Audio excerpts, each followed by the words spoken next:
J'ai ce sentiment, je ne sais pas si je peux me tromper, lorsque le Seigneur arrive devant le tombeau de Lazare, la Bible nous dit qu'il fut ému de compassion. Ému de compassion. La compassion pour quelqu'un, c'est pas de la pitié. La pitié, c'est autre chose. C'est abaisser quelqu'un. Si on regarde un frère, on est ému de compassion envers lui, c'est qu'on est rempli d'émotions pour lui aux larmes. Et je ressens ce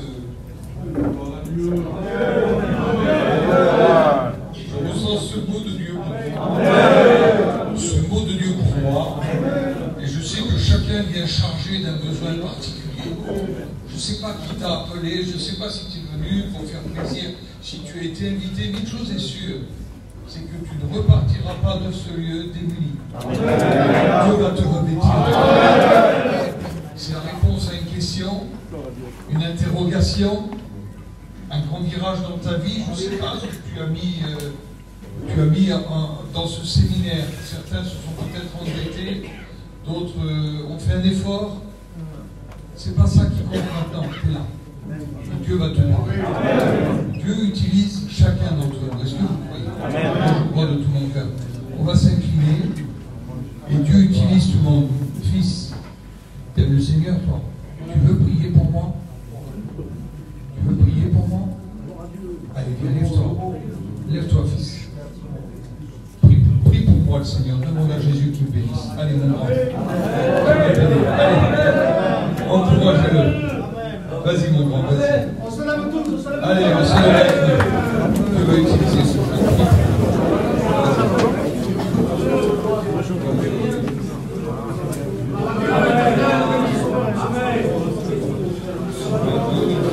Jésus, amen. Dieu t'a béni. Dieu t'a béni, mon fils. Oh, Dieu utilise la jeunesse. Si vous savez, j'ai passé 25 ans de mon existence responsable de la jeunesse. Je sais que Dieu va l'employer. Dieu connaît tout, il sait tout. Je lisais un texte de la Bible encore tout à l'heure dans l'avion, et je pensais à cela très fortement. Je pensais à ça très fortement tout à l'heure, et je disais, Seigneur, combien Dieu est capable de s'abaisser par rapport à moi? Combien Dieu est capable de bénir? Combien Dieu est capable de faire des grandes choses? Dieu se compare deux fois dans des paraboles, il se compare deux fois à des femmes. Dans la parabole, je ne sais pas si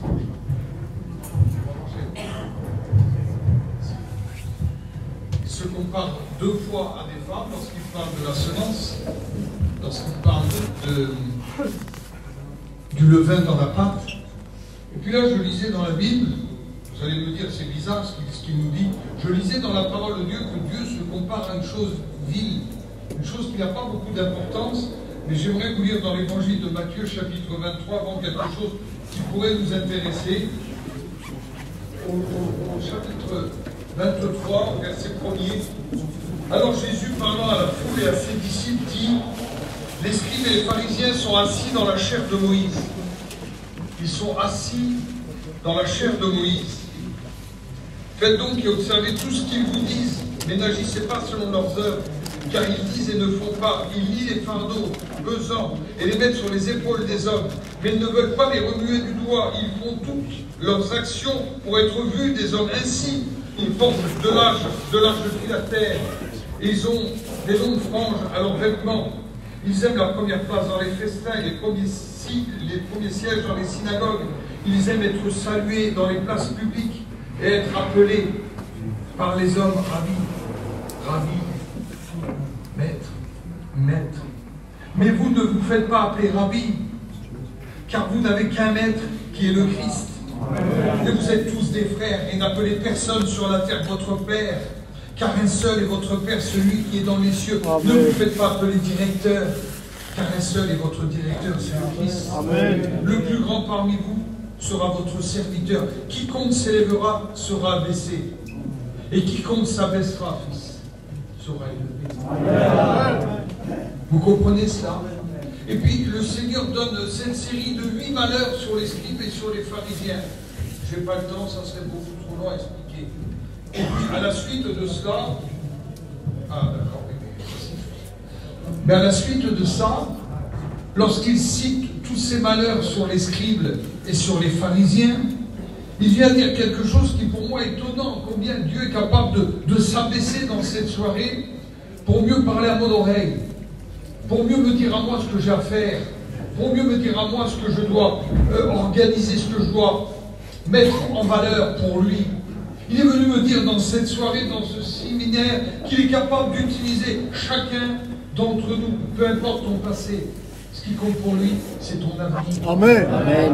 Ce qui compte pour lui, c'est ce qu'il a en vue pour toi dès que tu auras passé le seuil de cette porte. Alléluia. Je m'adresse à des hommes de Dieu, je m'adresse à des hommes fidèles, je m'adresse à des hommes engagés, je m'adresse à des anciens, je m'adresse à des jeunes gens. Parce que Dieu parle à tout le monde. Amen. Dieu veut s'exprimer dans cette soirée. Il est en train de nous démontrer. C'est pourquoi, dit le Seigneur au verset 34, je vous envoie des prophètes, des sages et des scribes. Vous tuerez, vous crucifierez les uns, vous battrez de verge les autres dans vos synagogues. Et vous les persécuterez de ville en ville, afin que retombe sur vous tout le sang innocent répandu sur la terre, depuis le sang d'Abel jusqu'au sang de Zacharie, fils de Bachari.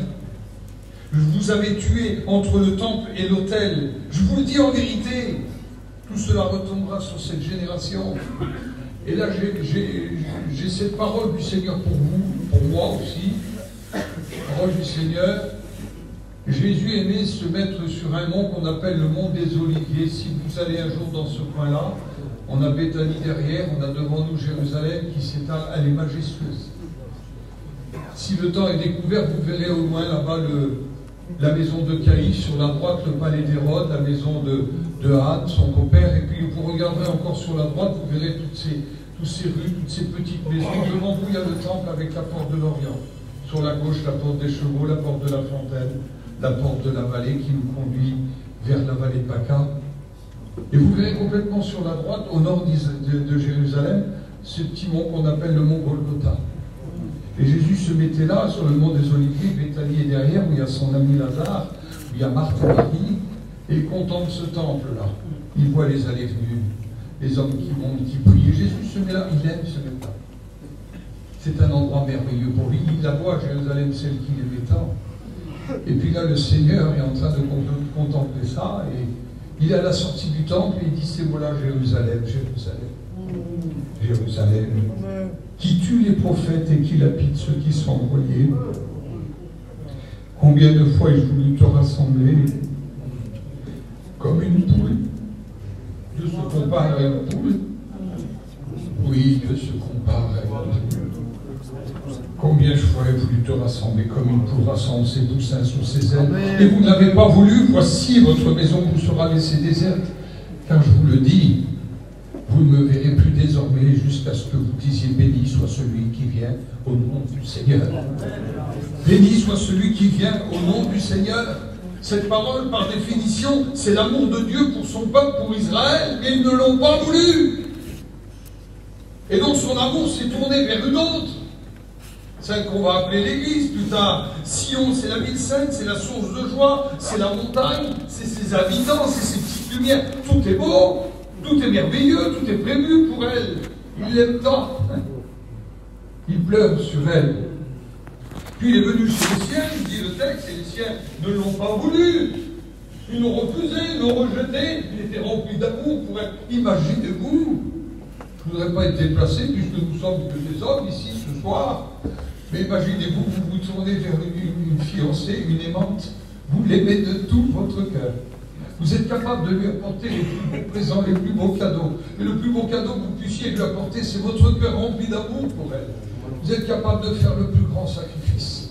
Vous êtes capable de lui apporter tout ce qu'elle a besoin, tout ce qu'elle a envie, tout ce qu'elle aime. Et vous vous présentez devant elle avec ce cadeau merveilleux, votre vie entière, votre dévouement, votre amour pour elle. Mais elle vous rejette. Elle ne vous aime pas. Elle crie le nom d'un autre. Barabbas.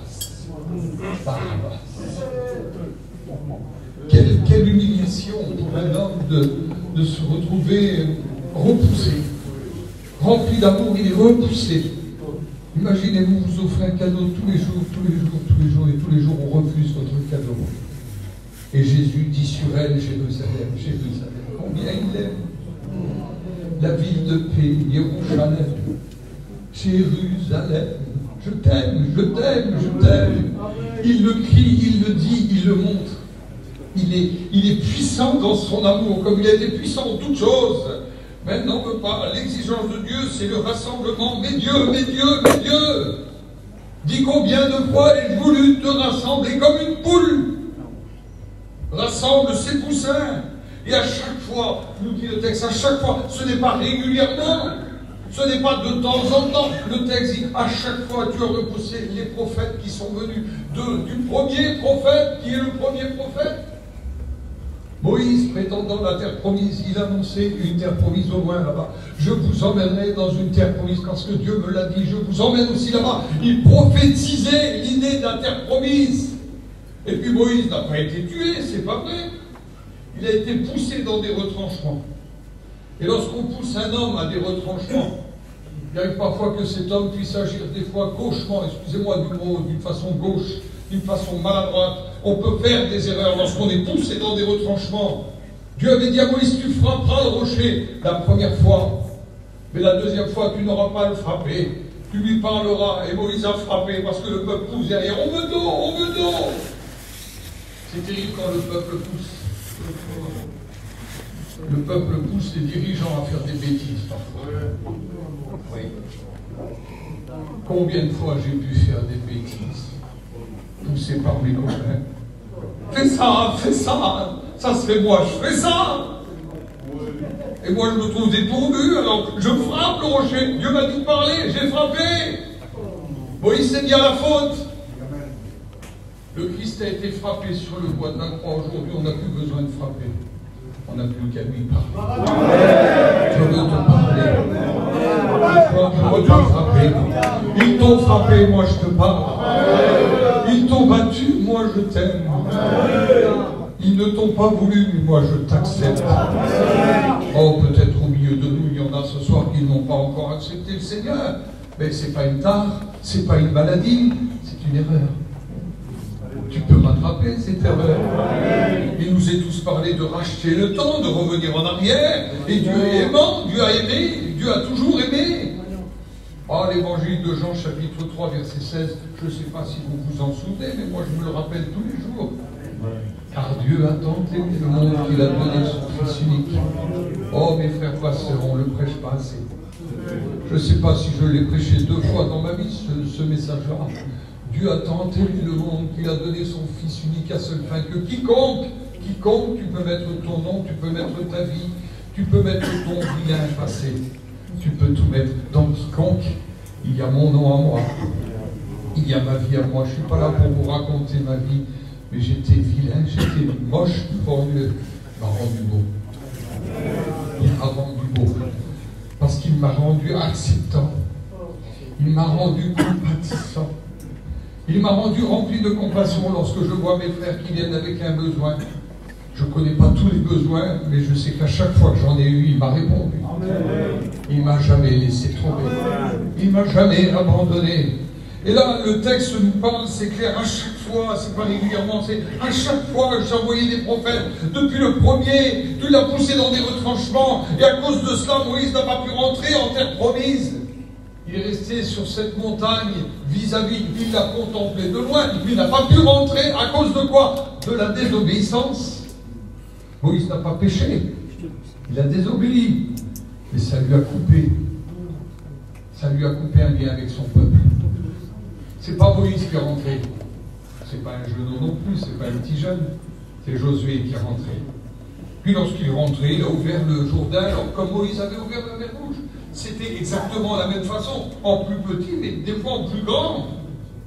Et puis le peuple est passé, il les a réunis, il les a mis devant l'évidence d'un choix, et Dieu nous met devant l'évidence d'un choix. C'est pas toujours facile de choisir. Déjà pour une chemise, des fois je prends la bleue, je prends la verte. Pas facile de choisir. Je ne sais pas comment vous avez fait un jour, mais vous avez peut-être vu 2 cousines dans une famille. Je prends la blonde, je prends la brune. C'est pas facile. Moi, je me souviens quand mon beau-frère est venu vers mon père demander la main de ma soeur.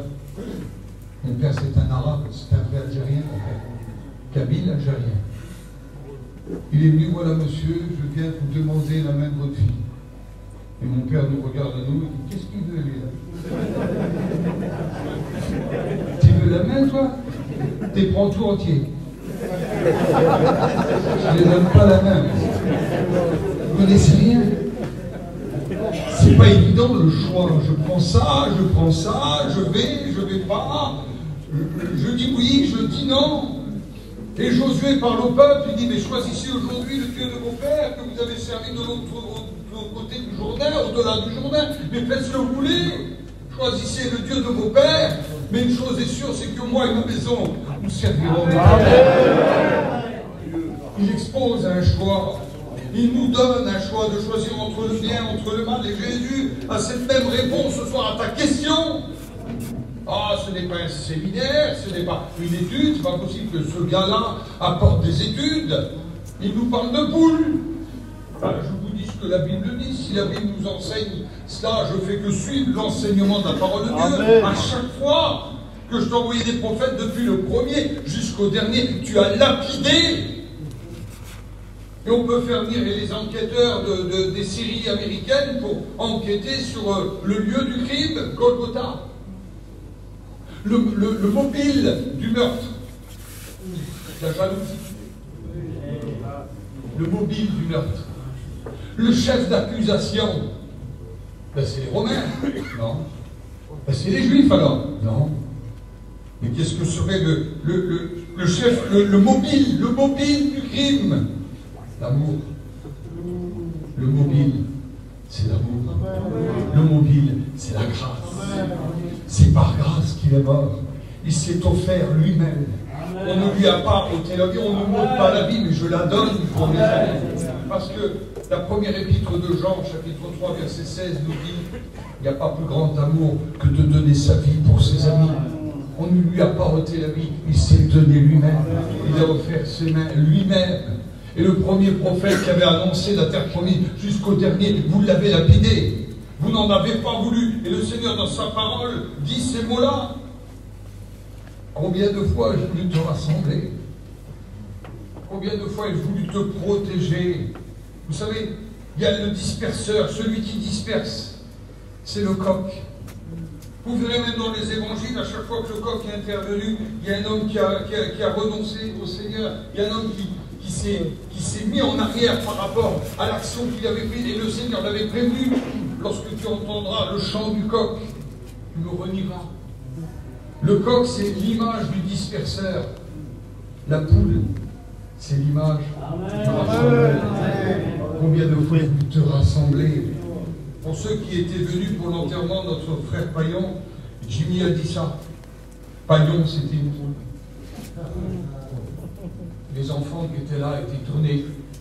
Et le diable, c'est le coq. Disperse-lui. Paillon, il aimait tous les frères. Les frères catalans. Combien il vous aimait, mes frères. Il vous aimait à tous. Certains étaient trop jeunes pour se souvenir de ça.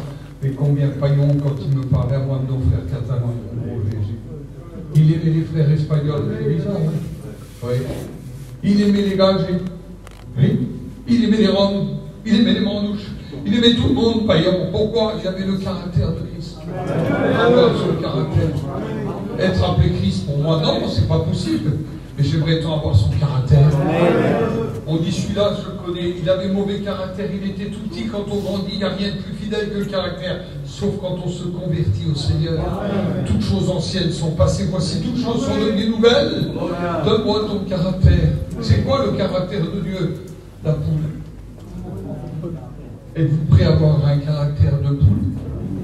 Êtes-vous prêt à avoir ce caractère qui est capable de rassembler? Combien de fois ai-je voulu te rassembler? La comparaison est riche. L'élément du développement du poussin, c'est quoi? Comment se développe un poussin? La chaleur et la protection. Il n'y a rien besoin d'autre. Un poussin se développe grâce à la chaleur et grâce à la protection. Et lorsqu'il sort de sa coquille, je peux dire, le poussin n'a plus rien besoin. Il a besoin que de choses. Il se nourrit tout seul, il marche tout seul, il commence à avoir du duvet sur lui. Ah, c'est l'image de l'Église, ça, Seigneur Jésus. C'est l'image de n'importe quel homme entre nous. Alors tu nous humilies ce soir, frère. Si tu es venu pour nous humilier, on était capable de le faire nous-mêmes. Les frères vont me reprendre après mes anciens là. Jeannot, tu es capable de me reprendre, il n'y a aucun souci. J'accepterai volontiers en plus. Et tu es venu, tu nous prends pour. Tu dis que Dieu c'est une poule, et tu dis que nous on est des petits poussins. Je croyais que j'étais important, moi, ici, là. Moi, chez moi, c'est moi le chef. Et dans mon petit quartier, vous savez, je ne suis pas n'importe qui. Ben, le Seigneur te dit, sois un poussin. Et moi, je suis la poule. Alors, si toi, tu es la poule, Seigneur, j'accepte d'être le poussin. Jeannot, je peux trouver un refuge en toi. J'ai besoin de quelque chose, je t'appelle, tu me réponds. Les frères anciens qui sont là aussi. Julien, forcément, pas de problème. Hein. Tu es notre conseiller, représentant des frères catalans. Et si j'ai besoin de quelque chose, je sais où m'adresser. Je sais où Dieu a placé des hommes au milieu de nous là. Dieu ne place pas n'importe qui là. Tu es d'accord avec moi? Dieu ne fait pas n'importe quoi. Il est capable de vous rassembler. Je vous ai parlé d'un rassemblement. Ce poussin n'a rien besoin. Il n'a pas besoin pour boire, manger, marcher. Il lui faut juste deux choses. La chaleur, la protection. D'ailleurs, on dit quelqu'un qui est protecteur, c'est une mère poule. Oui ou non? On dit bien ça, nous, hein? Ah ben celui-là, c'est une mère poule. Hein? C'est l'image de la protection. On ne peut pas trouver plus protecteur qu'une mère poule. Et le poussin n'a pas d'autre choix pour son développement de rester jamais loin de cette chaleur et de rester jamais loin de cette protection. Pourquoi?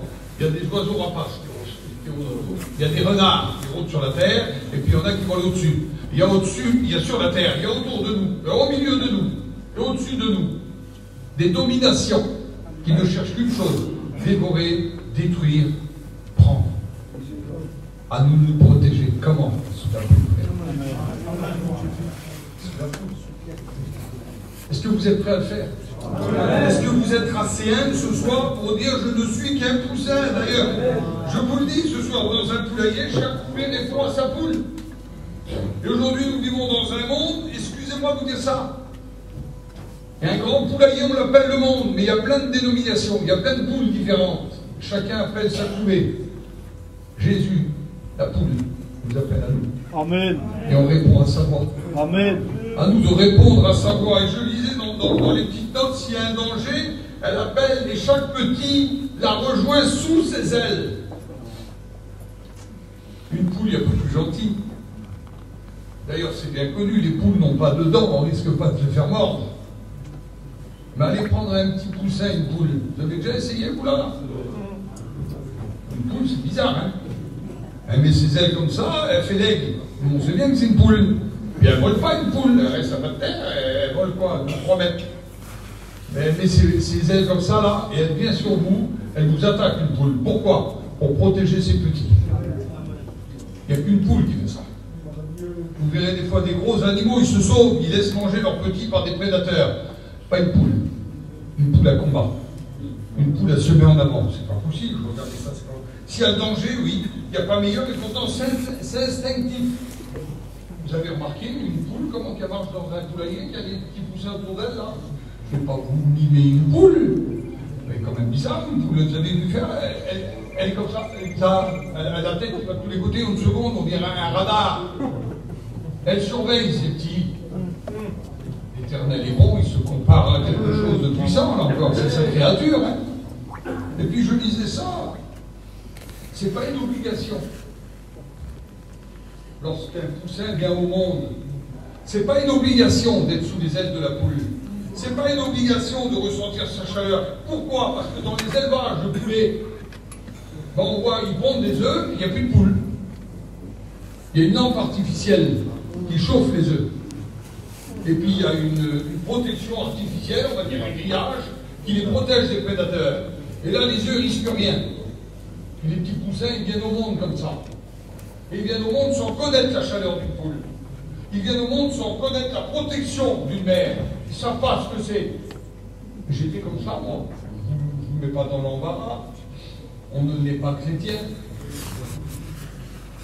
Tout le monde n'a pas le privilège de naître dans une maison où on écoute la prière le matin, où on écoute papa rendre grâce pour la nourriture, Tout le monde n'a pas le privilège de voir maman se préparer, mettre son foulard, aller à la réunion, prier le Seigneur. Tout le monde n'a pas ce privilège-là.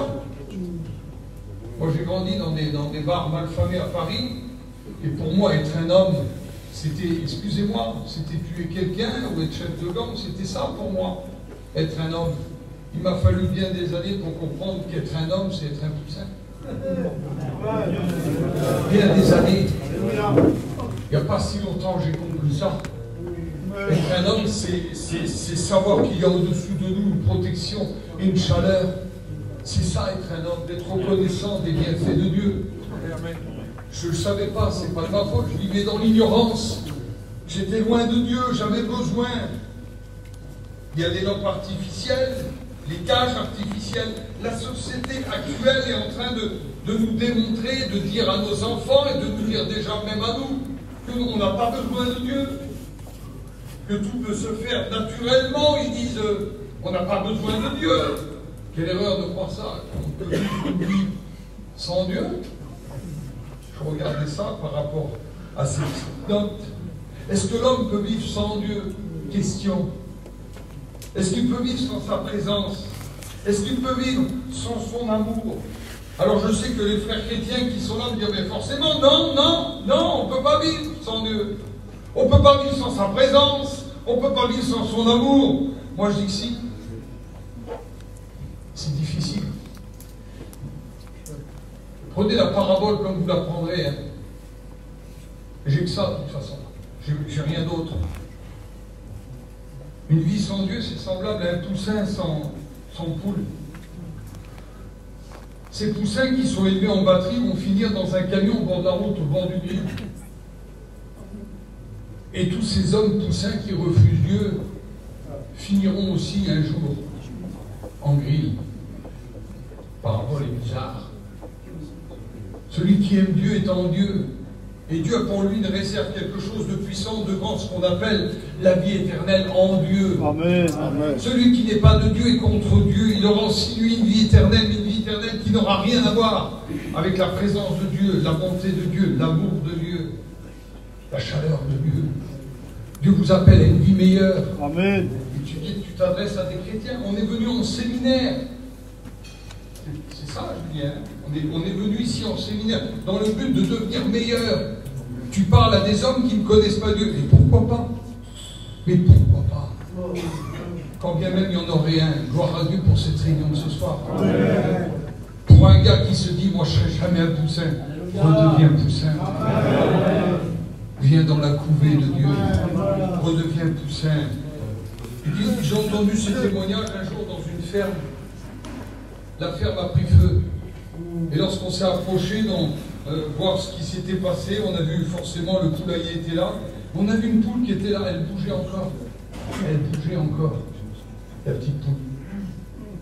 Et le fermier s'est approché, il la regardait, elle était complètement brûlée.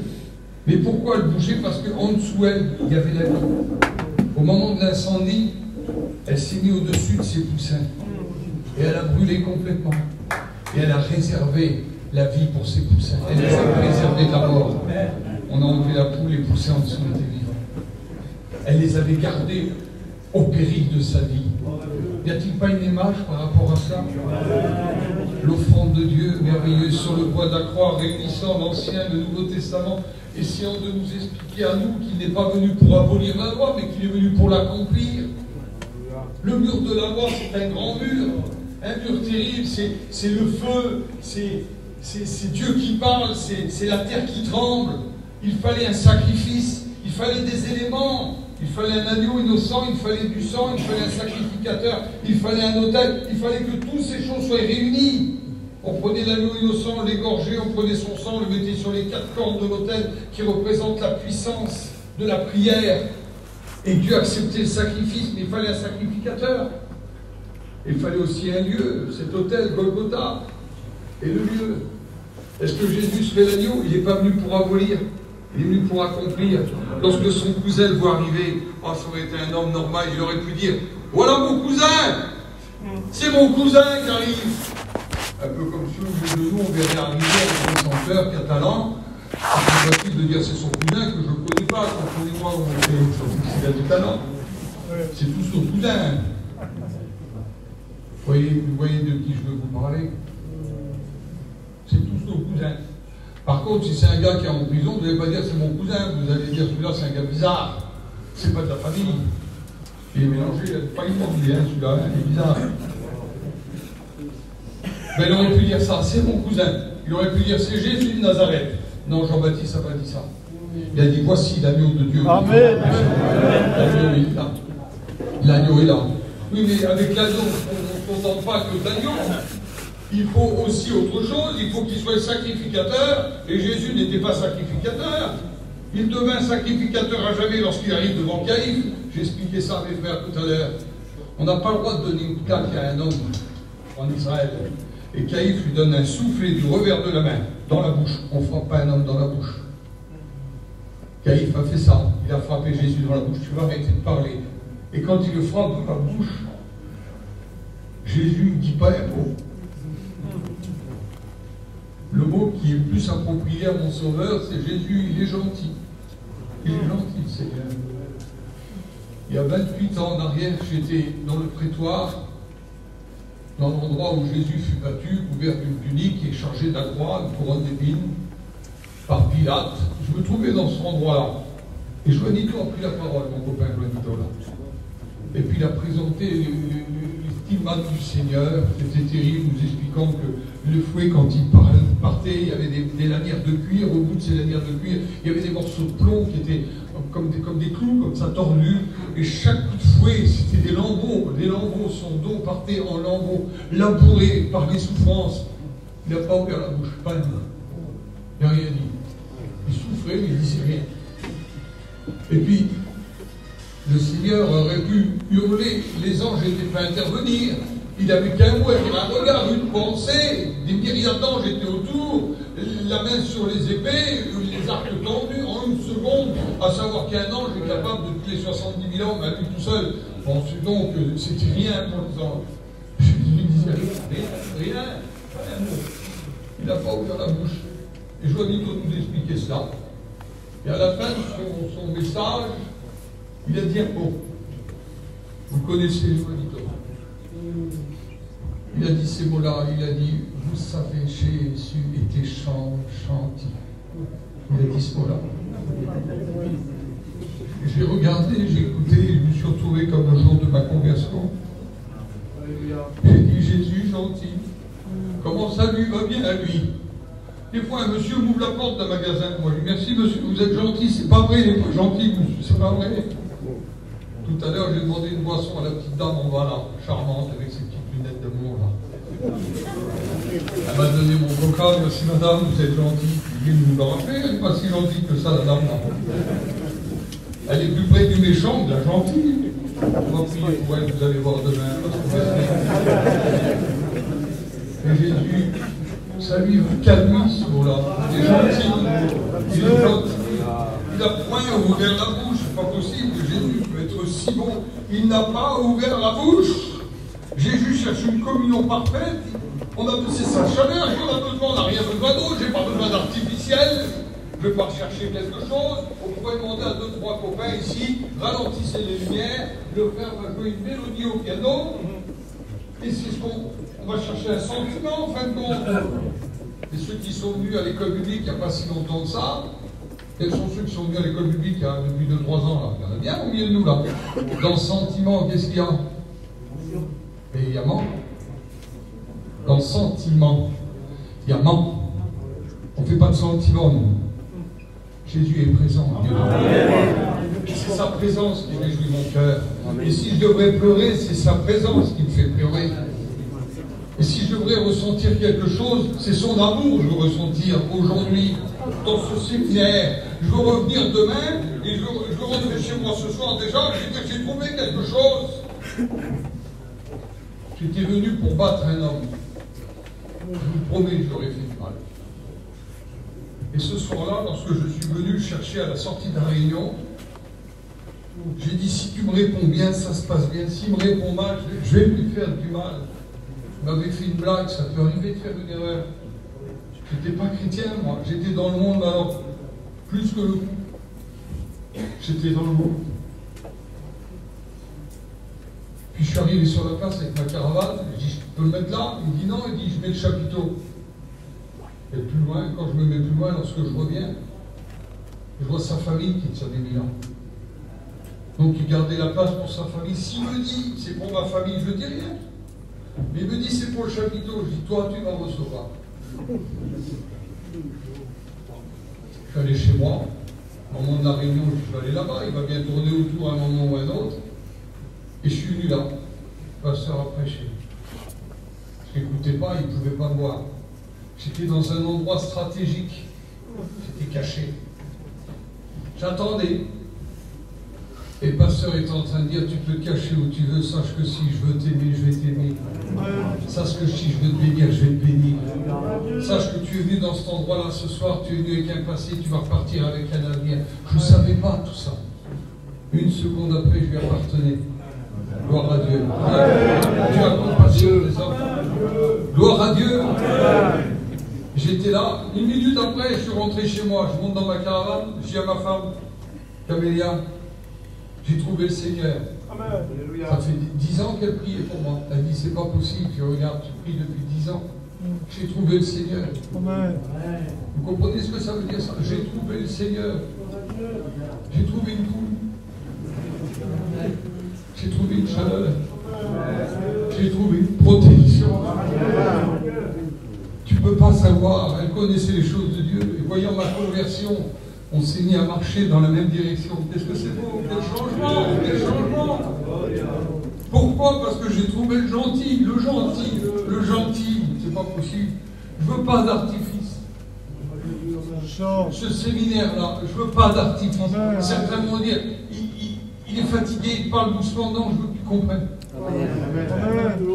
On va crier, on va chanter. Non, je veux que tu comprennes. Je veux que tu comprennes, c'est lui pour lui. C'est toi le tout saint. Change pas les rôles. N'essaye pas de diriger Dieu. N'essaye pas de diriger ta vie. Laisse-toi diriger. Laisse-toi couvrir par ses ailes. La protection, c'est lui. C'est pas toi. Tu peux user de tous les moyens. Tu n'y arriveras jamais. Tu n'es pas à la hauteur. Moi, je suis un zéro, mes frères. Je suis un zéro. Je remercie l'invitation des frères. Lorsque le frère m'a demandé ça, j'ai dit quel honneur. Quel honneur. Et c'est vrai. Tu me connais, je ne suis pas un gars qui est... Non. On n'est pas d'accord, c'est un débat. Jamais un combat. Ça peut arriver, on n'est pas d'accord. Tu trouves que lui, il est beau. Moi, je dis, il n'est pas beau. C'est un débat. Non. Pas de combat entre nous, que des débats. Dieu nous rassemble. Est-ce que c'est bon? C'est pour ça que je dis jamais moi, eux, nous. Mes frères catalans, je ne dis pas eux, nous. Les frères espagnols, je ne dis pas eux, nous. Un frère un jour il me dit, vous là-haut, qui est vous là-haut? T'es témoin de Jéhovah, toi? Ben non, ben alors, mon frère, nous la mission. Amen. Nous la mission, on a fait des erreurs.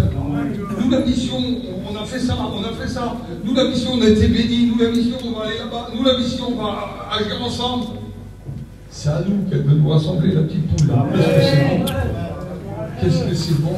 Les frères, on ne peut pas se rassembler. On ne peut pas se mettre ensemble. Des fois, on se mange les uns les autres. Moi, j'avais un grand frère qui était plus grand que moi. Il avait 3 ans plus vieux que moi, mon frère. Moi. Il était tellement orgueilleux, il se battait à la sortie des lycées, à la sortie des boîtes de nuit, des choses comme ça. Tellement il était orgueilleux. Vous savez ce qu'il disait au gars qui se battait? Je me bats pas avec toi, il dit. T'es trop inutile, je vais t'envoyer mon petit frère. Mais moi j'avais 15 ans, 14 ans. À quel âge ce soir? 15 ans. Seigneur, je me rappelle quand j'étais comme ça.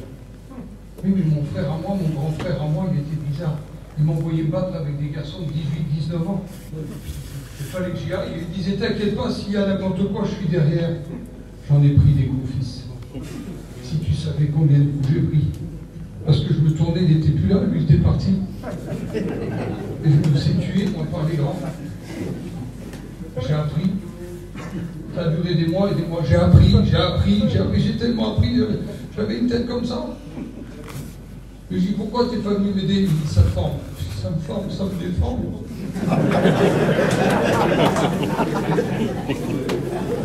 On ne joue pas avec le coq. Le coq, il est méchant. Il y a Jésus qui est gentil dans sa famille. On ne va pas, nous. On n'a pas d'orgueil. On ne s'élève pas contre un autre, encore moins contre ses frères. Moi, je suis plutôt du style à prendre mon petit frère et puis me mettre sous mon bras. J'ai 2 petits frères jumeaux, moi. Ils avaient 10 ans de moins que moi, les petits. Je les mettais sous les bras derrière, à passer derrière, parce que le grand, il m'a appris. Bon, moi, maintenant, je vais vous apprendre une autre école. C'est le premier qui vous approche, il est mort. Ouais. Dieu n'est-il pas en train de faire ça avec nous aujourd'hui? Il nous protège, il nous garde. Tu n'auras plus besoin de te battre, fils. C'est ce qu'il nous dit, Seigneur. Tu n'auras plus besoin de combat. Tu n'auras plus besoin de cela. Moi, j'ai combattu le bon combat. Moi, je confirme ma vie à seule fin que moi, j'ai été humilié à sa fin que tu ne sois jamais humilié. Moi, j'ai porté les douleurs. Et c'est par mes meurtrissures que tu es guéri. Parce que je t'aime. Comme une poule aime ses poussins. Le peuple en a assez. Je voudrais vous dire ça. Ça va peut-être paraître bizarre à mes copains. Ils nous battront après s'ils veulent, c'est pas grave. Le peuple en a assez des prédications. Ils veulent des messages. Nos frères, vous en avez assez des prédications. Vous voulez des messages. Alors Dieu m'a demandé de venir vous donner un message. Alors je vous donne ce que j'ai, pas grand-chose, c'est cool. L'artifice, c'est des cantiques sans onction, mes frères. Un cantique où il n'y a pas l'onction de Dieu derrière. Je préfère écouter Charles Aznavour.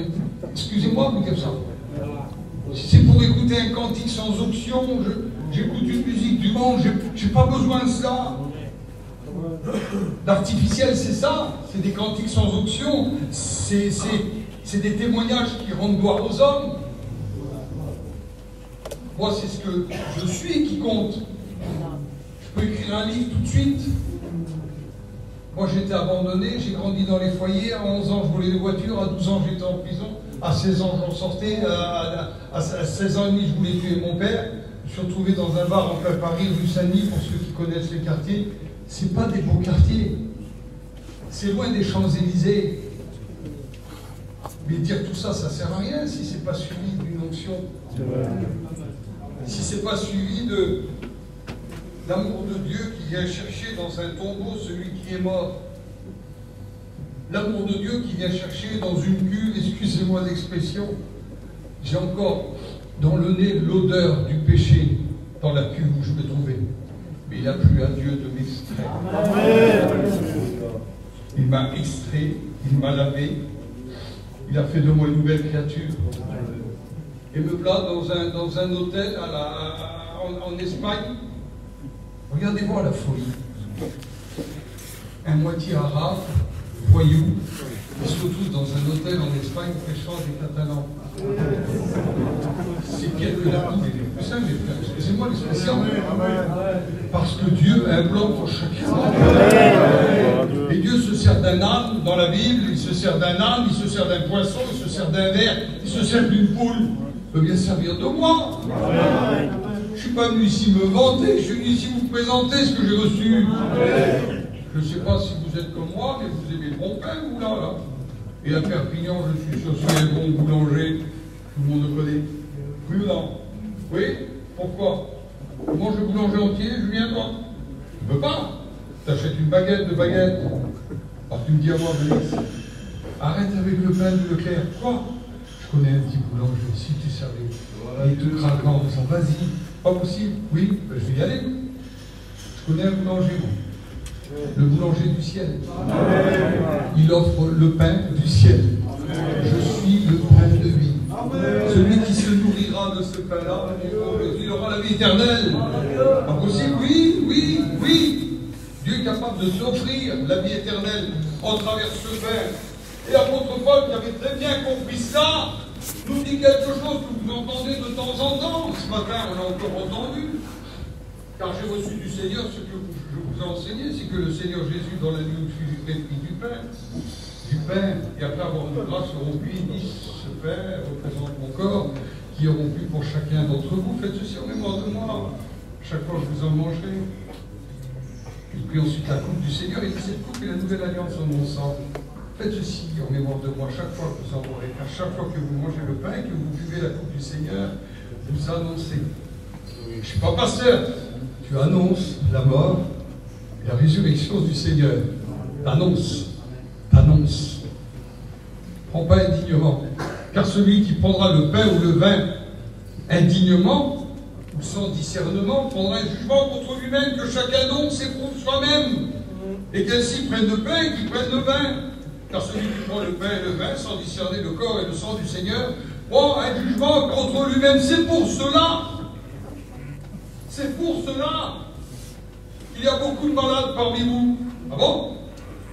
Et qu'un grand nombre sont morts. Ah bon? Ben, c'est pas des malades physiques et puis des morts physiques, hein. Je vous promets que tous les dimanches matins devant les églises, il y a 2 ambulances. Vous savez, même sinon. T'as jamais vu des frères prendre indignement?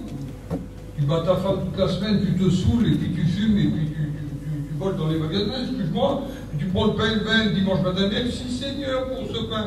Quel faucheton. L'ambulance, elle est devant normalement, hein. Tu sors pas d'Arignon, hein. Et Dieu est à vous.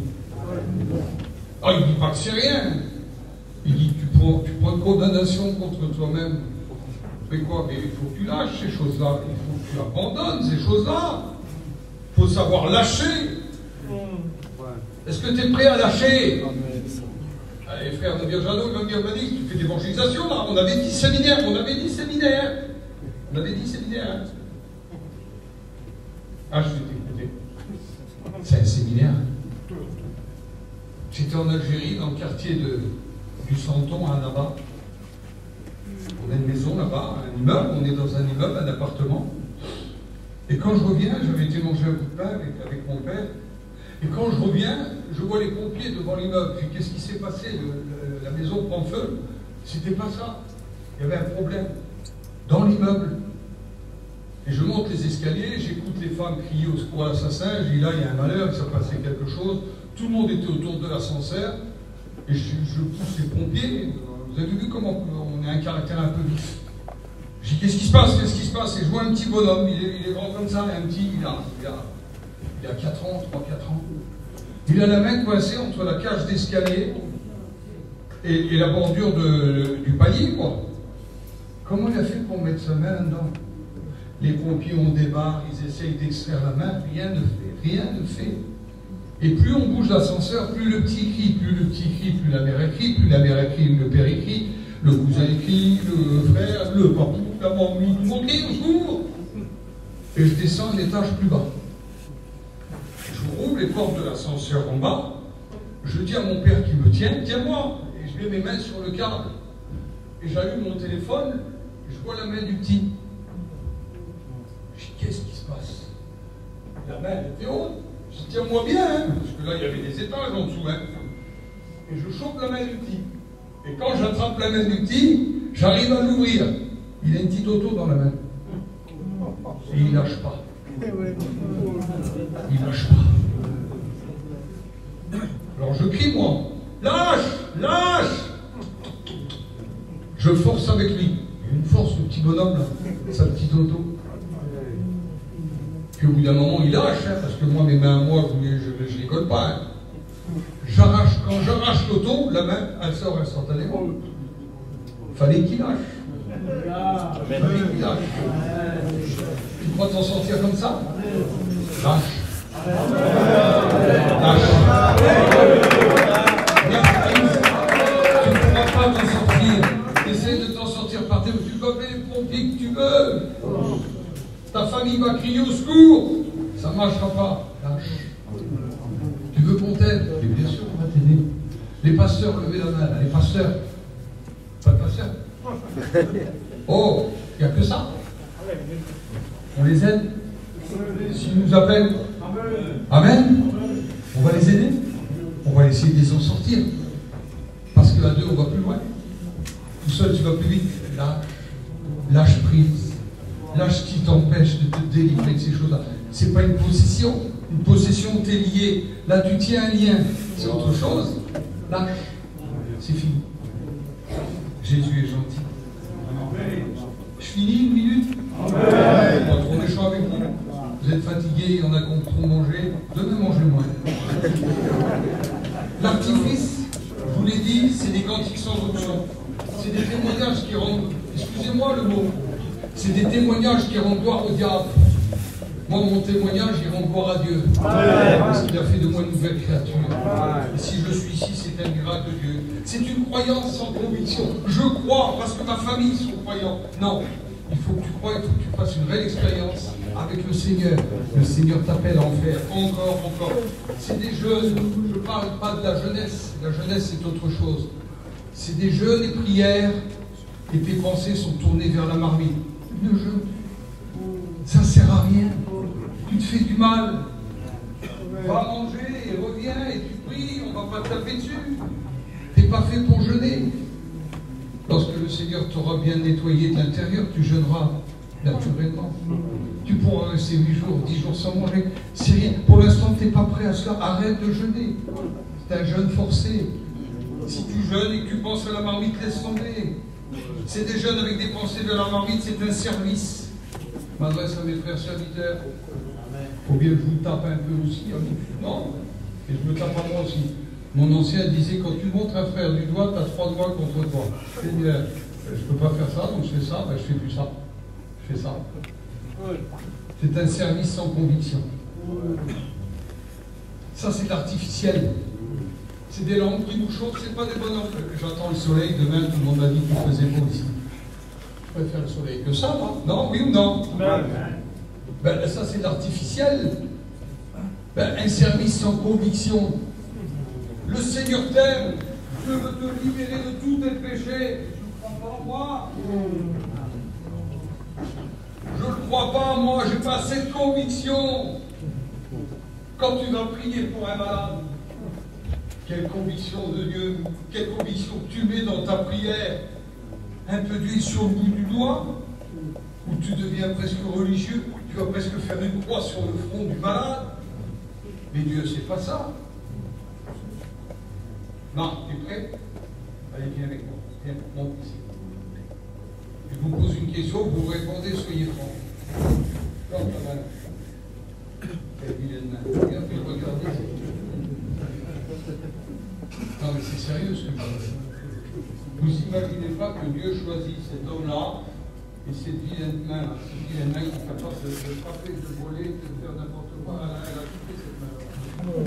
Dieu est capable de se servir de cette main-là, la poser sur le front d'un petit enfant. Il va prier cette vilaine main-là. Au cœur qui est des fois bizarre. Tu vas servir de foi, tu deviens canal de bénédiction. Amen. Dieu va servir de cette main-là pour guérir un petit enfant. Je crois tout mon cœur. Ça, c'est le miracle de Dieu. C'était impossible avant. Il n'y a plus à Dieu de se servir de lui. Je ne peux pas concevoir ça. J'ai du mal avec ça. Tu pries pour les malades. Tu fais tes visites. Tu te dis chrétien. Tu demandes que Dieu répande sa grâce sur les autres. Tu n'es même pas mouillé, toi. Tu n'as pas de rosée, tu demandes l'appui, et tu n'as pas de rosée sur toi. Tu forces. Tu es un vase mal rempli. Moi, j'ai besoin de Dieu ce soir. C'est un service sans passion, la passion du service, la passion des âmes. Je me lèverai, j'irai, je vais faire. Quel homme le fils prodigue? Un homme avait 2 fils. Le plus jeune alla avec son père lui demandant la part de bien qui lui revient. Le père lui distribua. Quelques jours plus tard, il fit ses bagages et il partit pour un pays lointain où il dissipa tous ses biens, en vivant dans la débauche. Une grande famine arriva dans ce pays, elle alla se mettre au service d'un étranger où il gardait les pourceaux. Il aurait bien voulu se nourrir de ce que se nourrissaient les pourceaux, mais on ne lui permettait pas. Parce que là, tu as faim, tu ne sais même pas qui tu es, qu'est-ce que tu fais? Tu n'es pas engagé pour du bon. Et tu n'es pas dans le monde pour du bon non plus. N'oublie pas que tu restes un étranger. Un étranger dans la famille de Dieu, un poussin noir, et étranger dans le monde, un poussin. Étranger, le monde ne te nourrira pas, t'intéresse pas le monde, pour eux tu es un bancal. Dieu t'accepte dans son équipe. Ce garçon-là, il se dit un jour, combien de mercenaires chez mon père ont du pain, encore le pain, en abondance. Voilà ce que je ferais, j'irais vers mon père, je lui demanderais pardon, je lui dirais, je ne suis pas digne d'être appelé ton fils, traite-moi comme l'un de tes mercenaires. Le plus beau, c'est ce qu'il dit le soir et il fait le matin. Je sais que tu as pris une résolution ce soir, je le sais. Mais le plus beau, c'est demain matin, est-ce que tu seras là avec la même conviction? Est-ce que tu vas revenir demain? Est-ce que ton copain va dire, t'as vu ce qu'il nous a mis, il nous prend pour des poussins, lui là? Il n'a pas de culot. Oui, mais moi je suis un poussin aussi. Le plus beau, c'est que le matin, la Bible nous dit qu'il se leva, il alla chez son père le voyant arriver au loin, courut, le prit dans ses bras, le serra, dit, mon fils était perdu, j'ai retrouvé. Voici, il était mort, il est revenu à la vie. Et le fils dit, père, traite-moi comme l'un de tes mercenaires. Et il a dit, quoi? Amenez la plus belle robe, revêtez-le, mettez-lui un anneau à son doigt, des sandales à ses pieds, ceintez-le d'une ceinture, tuez le veau gras, parce que mon fils était perdu. J'ai retrouvé la joie d'un père de retrouver son fils. Qu'est-ce que tu fais, toi, par rapport à ton fils? Quel est ton travail, ton action? N'es-tu pas un père aimant? On prend un autre. Qui c'est qu'il y a un garçon ici, là? Il y en a plein. Quelle fierté pour vous, un garçon. Qui c'est qu'il y a des garçons ici? Levez la main. Mon Dieu, l'avenir est assuré. L'avenir est assuré. Imagine-toi un instant, tu as un ouvrier, un commis, on appelle ça comme ça, un commis, hein. Ici aussi on appelle ça un commis.